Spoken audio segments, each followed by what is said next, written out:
عن عبد الله بن مسعود رضي الله تعالى عنه قال خط رسول الله صلى الله عليه وسلم خطا مربعا আব্দুল্লাহ ইবনে মাসউদ বলেন আল্লাহ নবী একটা চতুর্ভুজ আঁকলেন। কি ভুজ? চতুর্ভুজ। খত্ত খত্তন ফিল ওয়াসাতি খারিজাম মিনহু, মাঝখানে একটা লম্বা দাগ দিলেন, এই দাগটা চতুর্ভুজের বাহিরে নিয়ে গেলেন। আবার বলছি, নবীজি একটা চতুর্ভুজ আঁকলেন, মাঝখানে একটা দাগ দিলেন, দাগটা চতুর্ভুজের বাহিরে নিয়ে গেলেন। নবীজি বলেন শোনো তোমরা, হাদাল ইনসান, মাঝখানের দাগটা হলো মানুষ। বলেন মাঝের দাগটা কি? মানুষ। দাগের আশেপাশে যে চতুর্ভুজটা দেখো, হাজা আজালুহু, এটা হলো মানুষের হায়াত। এটা মানুষের হায়াত। নবীজি বলেন শোনো তোমরা, দাগের বাহিরে যেটা গেছে আমালুহু, এটা হলো মানুষের আশা।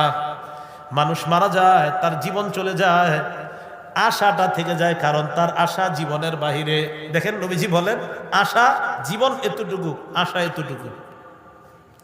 মানুষের জীবন শেষ হয়ে যায়, আশাগুলা থেকে যায়। আচ্ছা দেখেন তো, একটু হলো জীবন, দাগের বাহিরে হলো আরেকটু অংশ, তাহলে দাগের বাহিরেরটা কি ভিতরে না বাহিরে?